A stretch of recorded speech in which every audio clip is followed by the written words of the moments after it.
아멘. 감사합니다. 말씀 나누도록 하겠습니다. 오늘 보실 말씀은요, 야고보서 1장 12절 말씀입니다. 신약성경 370페이지쯤 될 것 같습니다. 신약성경 370페이지 야고보서 1장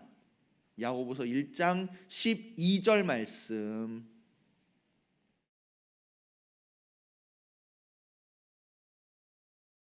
올 한 해 우리 표어가 희망의 빛을 비추는 교회인데요.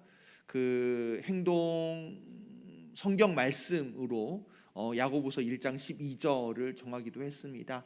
자, 우리 이 시간에는요, 야고보서 1장 12절 다 같이 한 목소리로 봉독하는 시간을 갖도록 하겠습니다. 야고보서 1장 12절 우리 한 절인데요, 다 같이 한 목소리로 봉독하겠습니다. 시작. 시험을 참는 자는 복이 있나니 이는 시련을 견디어낸 자가 주께서 자기를 사랑하는 자들에게 약속하신 생명의 면류관을 얻을 것이기 때문이라. 아멘. 야고보서 1장 12절 말씀 함께 읽었고요, 우리 함께 표어이기도 한 희망의 빛을 비추는 교회 제목으로 함께 말씀을 나누도록 하겠습니다. 자, 우리 먼저 옆 사람과 인사하는 시간 갖도록 하겠습니다. 주님의 이름으로 환영하고 축복합니다. 주님의 이름으로 환영하고 축복합니다. 주님의 이름으로 환영하고 축복합니다. 네, 인사하면서 이렇게 보니까는 새 가족들도 막 나오신 것처럼, 네. 금우장 원사님도 너무 오랜만에 나오시고, 우리 김주현 집사님도 오랜만에 뵙고, 하율이가 아니더라고요. 하율이가 아닌 것 같은. 너 누구니? 뭐 이러면서 네, 이렇게 또 새 해가 돼서 또 새 마음가짐으로 예배의 자리에 참석해 주셔서 너무 감사하고 기쁘고 그렇습니다. 자, 우리 새해가 됐으니까요, 물론 송구영신 예배 때에도 서로 축복하며 인사했고, 또 제가 모르긴 몰라도 설날 즈음 되면 한 번 더 할 것 같긴 해요. 설날 즈음에 한 번 더 인사할 것 같기는 한데, 그래도 새해가 됐으니까 이 인사를 빼놓을 수가 없잖아요. 그죠? 우리 서로 축복하면서 다시 한번 인사하도록 하겠습니다. 새해 복 많이 받으세요. 새해 복 많이 받으세요. 새해 복 많이 받으세요. 우리 처소에서 예배를 드리시는 성도님들 환영하고 새해 복 많이 받으시길 바랍니다. 할렐루야. 2022년이 시작되어졌습니다. 2021년 후회도 있을 것이고 아쉬움도 있을 것이고 또 감사한 일들도 물론 많이 있으셨겠습니다만, 그 시간이 어느덧 훌쩍 지나가고 2022년이 시작되었습니다. 어떻게 한 살 더 먹으니까 저도 좀 더 의젓해 보이시나요? 여러 가지가 많이 한 해가 달라지면서 바뀌게 되어지지요. 나이가 한 살씩 더 먹은 것도 그렇고, 저희 가정적으로 보면 셋째가 벌써 중학교에 올라가요.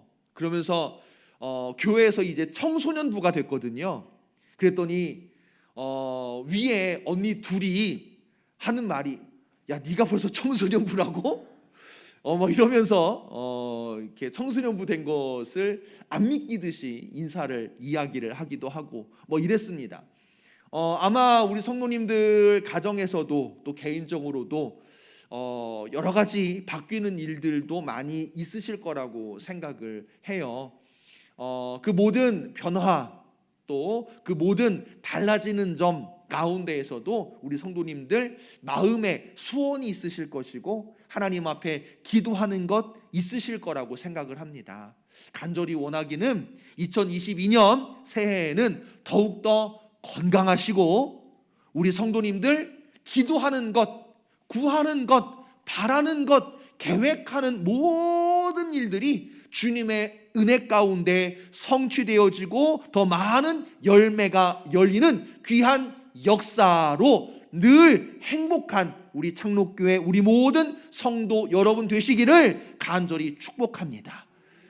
네, 이것부터 시작해야 될 것 같더라고요. 늘 건강하시고 행복한 일들로 가득하시기를 바라는데요.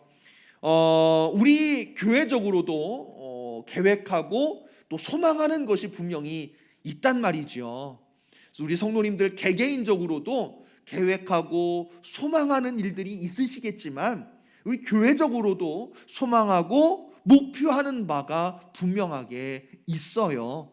자, 그 모든 계획과 목표하는 바를 한마디로 표현하면 이제 퓨어로 우리가 정하곤 하는데 2022년 퓨어 송구영신 예배 때 들으셔서 알고 계시고 또 눈치 있으신 분들은 퓨어 이야기하자마자 주보를 보면서 확인하시는 분들도 있으셨을 텐데 2022년 퓨어가 뭐냐 하면 희망의 빛을 비추는 교회.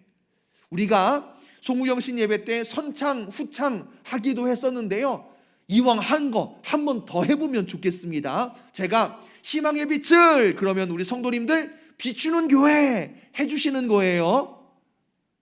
안 하실 거예요? 해주시는 거예요. 제가 희망의 빛을 하면 우리 성도님들 비추는 교회 이렇게 선창 후창 해주시면 되겠습니다. 자, 희망의 빛을 다시 한번 희망의 빛을 할렐루야. 예, 희망의 빛을 비추는 교회. 이게 말로만이 아니라 우리가 2022년 한 해를 살아가면서 좀 머릿속에 기억했으면 좋겠고 마음에 담았으면 좋겠고 우리 창록교회가 우리 성도님들 한 사람 한 사람이 정말 퓨어처럼 세상을 향해서 희망의 빛을 비출 수 있는 그런 삶을 살아갈 수 있기를 간절히 소원합니다. 여러분, 나 한 사람의 빛이 뭐 얼마나 강하겠는가, 얼마나 의미가 있고 얼마나 나타나겠는가라고 생각하실지 모르겠습니다만 요 조그마한 빛이요, 사실은 어둠으로 가득 차 있을 때 어둠으로 말미암아 한 치 앞도 보이지 않는 상황 속에서 요 조그만 빛이 굉장히 큰 힘을 발휘하기도 하더란 말이에요. 제가 그런 경험을 한 적이 있는데요, 이제 화성 지방 목회자들 이스라엘로 성지순례를 갔었어요. 성지순례를 갔었는데 그 성지순례 코스 가운데에 잘 하지 않는 특이한 코스가 하나 있었는데 그게 뭐냐면 히스기야 동굴. 이 히스기야 동굴이 뭐냐면 전쟁을 대비해 가지고 예루살렘으로 저 멀리 있는 샘물에서 수로를 통해 가지고 물을 끌어오는 수로를 판 거예요. 그걸 일명 히스기야 동굴, 히스기야 수로라고 이렇게 표현을 하는데 무슨 이유에서인지 어쨌든 뭐 가스가 있니 뭐 물 때문이니 여러 가지 이유가 있습니다만 여러 가지 이유로 그 수로가 꽤 길어요. 그 동굴이 이게 수로 그 샘물에서부터 시작해 가지고 예루살렘 중앙에까지 이 수로가 파여져 있으니까요 굉장히 긴 터널이거든요. 그런데 그 터널이 여러 가지 이유 때문에 중간에 전구가 없어요. 긴 터널에서 그냥 여기서 저기까지 뭐 이 정도의 터널이 아니고 몇 킬로가 된단 말이에요. 그런데 그 중간에 터널에 전구가 없으니까 어떻게 했어요? 대낮에도 캄캄해요. 캄캄해요. 아무것도 안 보여요. 아무것도 안 보여요. 그런데 거기를 들어가는 코스가 성지순례 가운데에 포함이 되어져 있었거든요. 들어가는데 가이드가 있잖아요. 엄지손가락만한 뭘 하나씩 나눠줘요. 엄지손가락 뭘 하나씩 나눠주는데 이게 뭐야 하고 딱 받아봤더니 전구예요. 전구. 이게 다 전구가 아니라 엄지손가락만한 기구에 누르면 불이 켜지고 떼면 불이 꺼지는 거예요. 그런데 이 엄지손가락만한데 전구가 얼마만한 크기냐면 그냥 아주 간단하게 이 트리를 꾸며놓은데 지금 전구 반짝반짝거리는 거 보이시죠? 전구 요거 하나만 해요. 요거 하나만 해요. 그러니까는 밖에서 들어가기 전에 불을 딱 켜봤더니 에이 이게 무슨 도움이 되겠어? 에이 이까짓 거 있으나 마나 아니야? 라고 생각하고 속는 셈 치고 주머니에 그냥 넣고 들어갔거든요. 그런데 들어가서 보니까 정말 캄캄해가지고 아무것도 안 보이는 상황에서 어쩔 수 없이 이거라도 켜봐야지 그러고 다 켰는데요. 여러분 어땠을까요? 세상에 동굴 안에 가요. 그 히스기야 터널 안에 가요. 다 보이는 거예요. 요 코딱지만한 요 전구 하나가 무슨 도움이 되겠어? 지금 딱 생각났어요. 진짜 말 그대로 얼마만 하냐면요, 전구 하나가 쥐똥만 해요. 아시죠? 쥐똥 얼마만 한지. 정말 전구 하나가 쥐똥만 하거든요. 요 쥐똥만한 전구가 얼마나 도움이 되겠어? 라고 생각하고 가지고 들어갔는데 속는 셈 치고 가지고 들어간 그 전구가요, 캄캄한 터널 안에서 얼마나 크게 도움이 되어지는지. 이 터널을 가다 보면요, 앞에 있는 선두는 점점 빨라지고요, 뒤에 있는 후미는 이상하죠. 점점 느려져요. 오는 그 발걸음이. 그러다 보니까 저는 중간쯤 가고 있었거든요. 어느새 선두는 앞에 가고 후미는 뒤에 오고 저하고 어떤 목사님 두 분이 이제 어떻게 가게 되어졌는데 가다가 전구 하나가 꺼졌어요. 그러니까는 그 전구 하나가 꺼진 것 때문에 갑자기 밝기가 확 줄어들더라고요. 자, 여러분, 어둠의 터널 속에서 조그마한 전구, 쥐똥만한 전구, 이게 과연 얼마나 도움이 되겠어? 아니에요. 어둠 속에서는요, 그거 하나만으로도 의지가 되어지더라고요.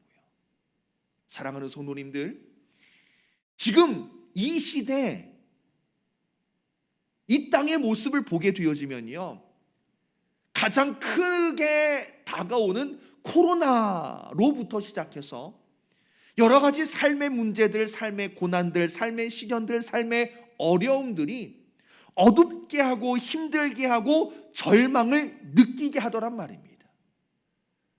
어둠 가운데 절망하고 있는 많은 사람들, 그들에게 이 어둠 속에서 무엇을 의지해야 할까 알지 못한 채 여전히 방황하고 있단 말이에요. 사랑하는 성도님들, 그들에게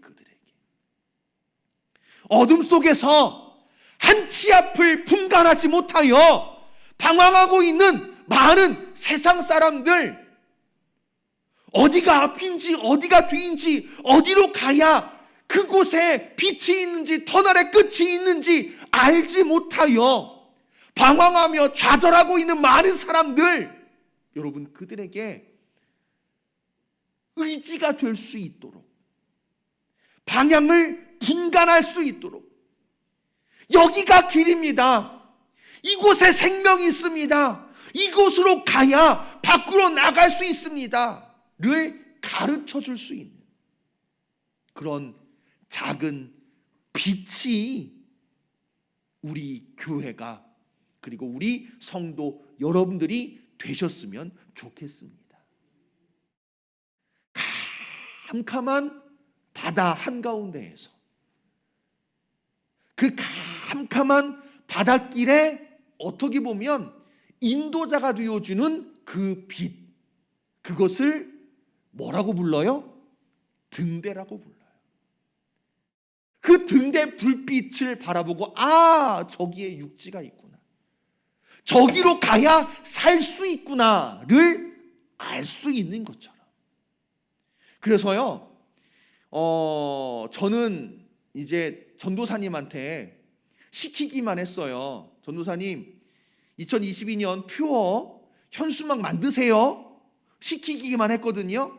그리고 주문을 하고 디자인 검수는 전도사님이 이제 하시고, 저는 마지막 좋습니다, 주문하세요 했어요. 그러니까는 제가 의도한 것은 아닌데, 제가 의도하지 않았음에도 불구하고 현수막에서 보시면요, 희망의 빛을 비추는 교회 그러면서 등대를 그려놨어요. 야, 참 잘 그렸다. 참 잘 표현했다. 이런 생각이 들더라고요. 캄캄하잖아요. 어두워요. 어두움의 바다, 그만큼 두려운 존재가 없거든요. 그 캄캄하고 어두운 바다에서 길을 찾는 거, 생명의 방향을 구별하는 거, 그걸 도와주는 게 바로 등대예요. 등대의 엄밀히 말하자면 빛이에요. 등대에서 비추는 빛으로 말미암아 생명의 길을 알려주고요, 생명의 방향을 알게 해주는 거예요. 여러분, 우리 교회가, 우리 성도 여러분들께서 바로 그런 등대와 같은, 등대의 불빛과 같은 역할을 해내시기를 간절히 부탁을 드립니다. 크지 않아요. 분명히 작고 연약하고 흐릿하고 언제 꺼질지 모를 것처럼 불안하게 보일 수도 있어요. 그런데 이게 뭐 별거야, 이거 무슨 도움이 되겠어 싶었던 쥐똥만한 전구도요, 터널 속에 들어가면 의지가 되고요, 그게 얼마나 귀하고 소중한지. 여러분, 어둠의 터널과 같은 이 시대, 이 땅의 현실 속에서 저와 여러분들, 우리 창록교회가 비록 작지만 연약하지만 이게 도움이 되겠어? 라고 그냥 볼 때에는 의심스러울 수도 있지만, 그럼에도 불구하고 희망의 끝을, 희망의 불빛을 끄지 않고 끝까지 비춤으로 말미암아 우리 표어처럼 희망의 빛을 비추는데 쓰임받고, 그렇게 쓰임받음으로 말미암아 하나님께 영광 돌릴 수 있는 우리 창록교회, 우리 모든 성도 여러분 되시기를 간절히 축원합니다. 자, 여러분, 이렇게 우리가 세상을 왜 비추어야 되느냐?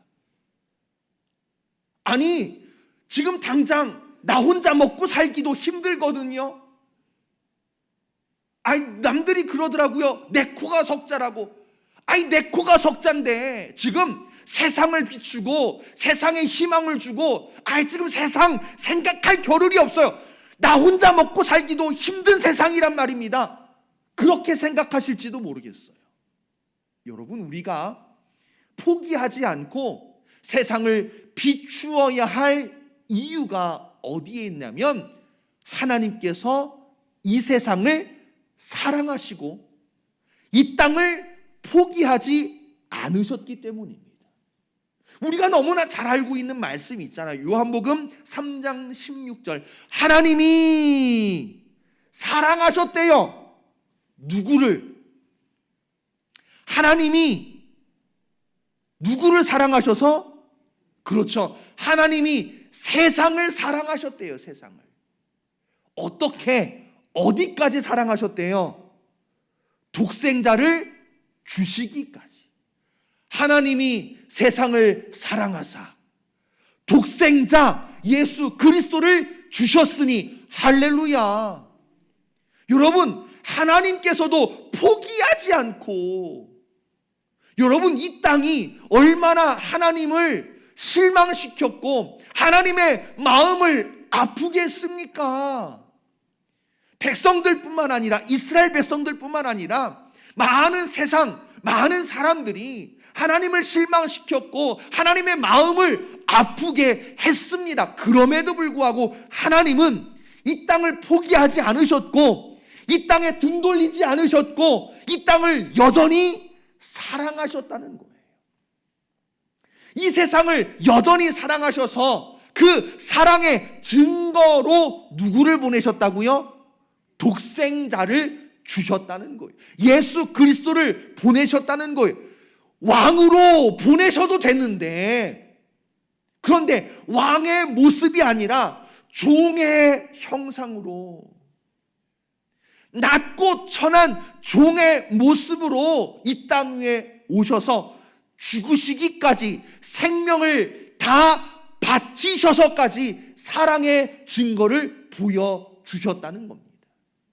여러분, 예수님께서도 마찬가지예요. 이 땅 위에 오신 예수님께서도 예수님을 세상 사람들이 존경하고 따르고 섬기고 추종만 했습니까? 아니지요. 물론 예수님을 따르고 예수님의 말씀에 귀 기울인 사람도 있었습니다만, 그 많은 사람들 가운데에 오히려 예수님을 모욕하고 예수님을 시험하고 예수님을 오히려 못 받고 죽인 자도 있었다는 거, 우리가 너무나 잘 알고 있지 않습니까?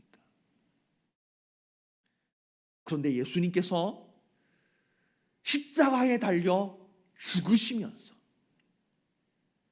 십자가에 달려 그 생명이 꺼져가는 그 순간에도 예수님을 향하여 손가락질하고 예수님을 향하여 모욕하고 예수님을 못 박은 자들을 바라보시면서 그들을 저주하시고 내 이놈들 결코 가만두지 않겠다 그러시지 않잖아요. 오히려 십자가에서 모욕하는 자들, 욕하는 자들, 손가락질하는 자를 못 박은 자들, 그들을 향하여 예수님께서 어떻게 하십니까? 기도하시지요. 저들을 용서하여 주옵소서. 포기하지 아니하시고 관계를 끊어버리지 아니하시고 여전히 하나님께서 세상을 사랑하셨던 것처럼 예수님께서도 사랑하시고 긍휼의 마음으로 바라보고 계신 것을 우리가 성경을 통하여 분명하게 깨닫게 되어진다는 거예요. 여러분, 힘드시지요? 어려우시지요? 험난한 세월, 험난한 시절을 보내시면서 먹고 살기, 나 혼자 먹고 살기도 힘들고 버거울 때 있으시지요? 자, 여러분, 그러한 어려움 속에서도 우리가 세상에 대한, 세상을 바라볼 때 경쟁자로 여기지 아니하고 세상을 향한 긍휼의 마음, 세상을 향한 책임감, 여러분, 이것을 우리가 놓치지 않을 수 있기를 간절히 소원합니다. 하나님께서 사랑하셨기 때문에, 예수님께서 긍휼의 눈으로 바라보셨기 때문에, 예수님을 따르는 자, 예수님의 말씀을 듣는 자, 예수님을 닮아가는 자, 그래서 저와 여러분들이 그리스도인 되었기 때문에, 그리스도인으로서 예수님의 마음을 닮아 세상을 긍휼의 눈으로 보고 하나님의 자녀로서, 우리도 하나님 자녀로서 세상을 사랑하여, 여러분, 세상에 희망의 빛을 비출 수 있는 저와 여러분들 될 수 있기를 간절히 소원합니다. 자, 그렇다고 해서 처음부터 뭔가 거창하고 대단한 일들을 이루자라고 하는 건 아니에요. 뭐 처음부터 대단한 거, 거창한 일들을 해냅시다, 이게 아니고요. 가장 먼저 무엇을 해야 되느냐, 사실은 굉장히 소박한 듯 하면서도 제일 결정적인 거예요. 그게 뭐냐 하면 바로 저와 여러분들이 그 빛을 간직하고 담아야 됩니다. 저와 여러분들이 먼저 그 희망의 빛을, 생명의 빛을 내 안에 간직하고 담아야 그 다음에 비추든지 말든지 그 다음이 가능할 수 있는 거예요. 그러면 그 희망의 빛을 우리가 어떻게 담을 수 있느냐? 오늘 말씀에서 보시면 시험을 참는 자는 복이 있나니 시련을 견디어낸 자가 약속의 생명의 면류관을 얻을 것이라. 할렐루야. 어떻게 해야 생명의 면류관? 자, 여러분, 어둠 가운데, 죽음 가운데 무엇이 희망이 될 수 있습니까? 희망의 빛이 될 수 있습니까? 바로 생명의 면류관이거든요. 어둠이 가득한 이 세상에 예수님께서 빛으로 오셨대요. 요한복음 1장의 말씀이에요. 예수님께서 빛으로 이 땅에 오셔서 어둠을 물리치셨대요. 어둠을 물러가게 하셨대요. 어둠이 가득한 이 세상에 예수님께서 무엇으로 오셨다고요? 빛으로 오셨다고요. 빛으로. 그러면 빛으로 오신 예수님께서 저와 여러분들에게 무엇을 주십니까? 영생, 생명을 주신 줄로 믿습니다. 다시 말씀을 드리면 우리에게 희망은 뭘까? 우리에게 있어서 우리가 기도하고 구해야 되는 것이 무엇일까? 바로 생명이란 말이에요. 그 생명이 곧 예수 그리스도요. 예수 그리스도께서 곧 빛이시란 말입니다. 희망의 빛. 그 희망의 빛이 과연 무엇이겠습니까? 오늘 말씀에서 우리가 발견하게 되는 거예요. 생명의 면류관. 예수 그리스도를 통하여 우리에게 보여주시고 우리에게 허락하시고 우리로 하여금 갖게 하시는 것, 생명의 면류관. 이것이 곧 우리에게 있어서 희망의 빛이 되는 줄로 믿습니다. 그 생명의 빛, 생명의 면류관, 우리에게 희망의 빛이 될 수 있는 그 영생, 생명을 어떻게 얻을 수 있느냐? 어떻게 얻을 수 있대요? 시험을 참고 시련을 견뎌야 된대요. 시험을 참고 시련을 견뎌야 된대요.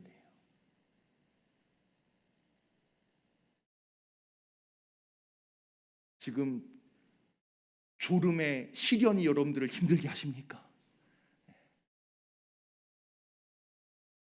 사랑하는 성도님들,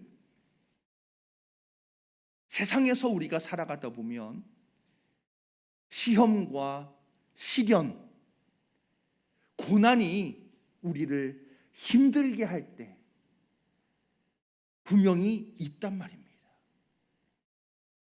2021년도에도 시험과 시련으로 힘들 때 있으셨죠?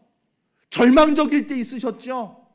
가슴 아플 때 있으셨죠? 삶의 고비가 찾아왔을 때 있으셨죠? 아마 2022년도 늘 행복하고 늘 좋고 기쁜 일만 있으면 얼마나 좋겠습니까마는 시대적으로도 우리가 시련의 시대를 살고 있단 말이에요. 전무후무한, 정말 이런 일이 과연 또 있을까 싶은 그런 코로나 시대를 우리가 살고 있단 말이에요.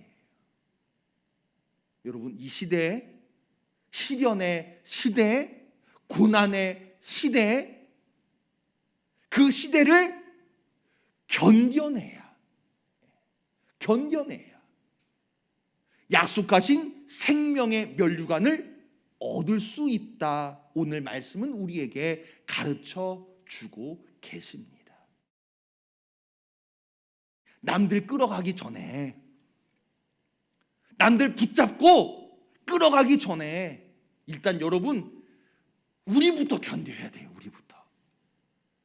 나부터 견뎌. 나부터 시험 속에서, 나부터 시련 한가운데에서 내가 견딜 수 있어야 돼. 내가 버텨낼 수 있어야 돼요. 그런데 어떻게 버티시겠습니까? 어떻게 견디고 이기시겠습니까? 내 힘으로, 내 능력으로, 내 결단으로 되어지지 않아요. 그걸로 되어지지 않고요. 우리가 어떻게 시험을 참고 시련을 견디어낼 수 있는가? 오늘 말씀에서 그 해답을 찾아보면 이렇습니다. 주께서 자기를 사랑하는 자들에게, 주께서 자기를 사랑하는 자들에게, 다시 말씀을 드리면 시험 가운데에서도 약속하신 생명의 면류관을 얻는 자들은 어떻게 살아요? 주님을 사랑하며 사는 거예요. 시련의 한복판 아픔과 고난 속에서도 약속하신 생명의 면류관을 얻는 자들은 무엇으로 사는 거예요? 하나님을 사랑하는 마음으로 살아가는 거예요. 하나님을 사랑함으로, 하나님을 의지하고 하나님을 따르고 하나님께 기도하면서 하나님과 교통하면서 하나님과 동행하면서 살아갈 때에 시험을 이기고 시련을 극복하고 더 나아가서 약속하신 생명의 면류관을 얻음으로 말미암아 그 희망을 품고 사는 자가 될 수 있음을 사랑하는 성도 여러분, 이 시간 함께 깨닫고 그 깨달음을 마음으로 간직하며 고백할 수 있기를 간절히 소원합니다. 여러분, 예수님께서도 그러셨어요. 예수님께서도 시험이 찾아왔을 때, 시련이 찾아왔을 때 예수님이 시험을 안 당하셨나요? 예수님께서 시련을 안 당하셨나요? 아니에요. 여러분들 잘 아시다시피 예수님께서 40일 광야에서 금식하신 다음 누가 찾아와요? 누가 찾아왔어요? 그렇죠. 사탄이 찾아왔어요. 예수님께서 40일 금식을 하신 다음에 하나님의 영광이 곧바로 임한 것이 아니라 오히려 40일 광야에서 금식을 마치신 다음에 시험 당하셔야 됐단 말이에요. 돌이 떡이 되게 해라. 성전 높은 꼭대기에서 뛰어내려 봐라. 세상 영광을 보여주며 내 앞에 무릎 꿇고 엎드려라. 절해라. 여러분, 예수님께서 시험을 안 당하신 게 아니에요. 예수님께서도 분명히 시험 받으셨습니다. 그러면 예수님께서 시련은 안 당하셨는가? 아니지요.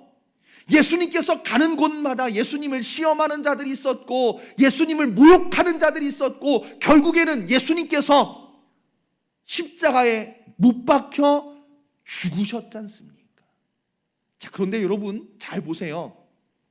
그 시험과 시련을 당하시는 예수님께서 내가 하나님의 아들인데 내가 그리스도요 메시아로 이 땅 위에 왔는데 내가 할 테야. 내가 극복하지. 성경을 잘 보시면요, 시련이 찾아왔을 때, 시험을 받으셨을 때 뭔가 어려움이 있고 결정해야 할 중요한 순간에 예수님은 뭐 하셨을까요? 예수님은 뭐 하셨을까요? 그렇죠? 기도하셨습니다. 너무 중요한 사실이에요. 내가 하나님의 아들인데, 내가 다윗의 자손 하나님의 아들로서 메시아로 이 땅 위에 왔는데 내가 다 하지. 인간으로 오신 예수님께서는요 자신을 과신하지 않으셨어요. 오히려 중요한 순간에, 중요한 결정이 있을 때, 고난이 찾아왔을 때, 심지어는 우리가 너무나 잘 알다시피 예수님께서 죽으시기 전, 잡히시던 날 밤 예수님께서 어디 계셨어요? 겟세마네 동산. 거기에서 흐르는 땀이 핏방울처럼 될 때까지 예수님께서 무엇 하셨습니까? 그렇죠, 기도하셨습니다. 하나님 앞에, 아버지 앞에 나아가 의지하고 신뢰하고 뜻을 구하며 그 모든 것을 한마디로 종합하여 오늘 말씀의 표현대로 해보자면 하나님을 끝까지 사랑하신 줄로 믿습니다. 하나님께 원망하지 않고요, 신뢰를 깨뜨리지 않고요, 끝까지 아버지를 사랑하셔서 뜻을 구하고 신뢰하고 그 뜻을 따름으로써 십자가에 못 박혀 죽으셨습니다만 사망 권세를 이기시고 부활의 첫 열매가 되셔서 생명의 영생의 증거 되신 줄로 믿습니다. 예수님께서 그대로 보여주신 거예요. 그대로 보여주신 거예요. 시련이 찾아왔을 때, 시험을 맞이하게 되어졌을 때에 어떻게 이겨야 되겠습니까? 내 힘으로, 내 능력으로? 아니, 예수님도 그렇게 안 하셨다니까요. 예수님도 그렇게 이기지 않으셨어요. 예수님도 기도하셨어요. 예수님도 끝까지 하나님을 신뢰하고 하나님을 믿고 하나님을 사랑하셨다는 거예요. 여러분, 절망적인 어둠의 터널 속에서 우리가 어떻게 시험과 시련을 이겨낼 수 있겠습니까? 내 힘은, 내 결심은, 내 능력은 너무나 미약합니다. 꺾이기 쉽습니다. 아니, 꺾일 수밖에 없습니다.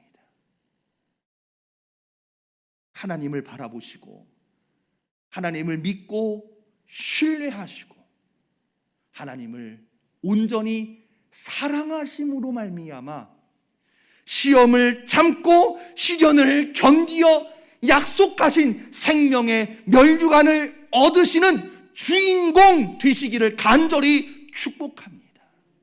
여러분, 내가 간직해야 비출 수도 있는 거예요.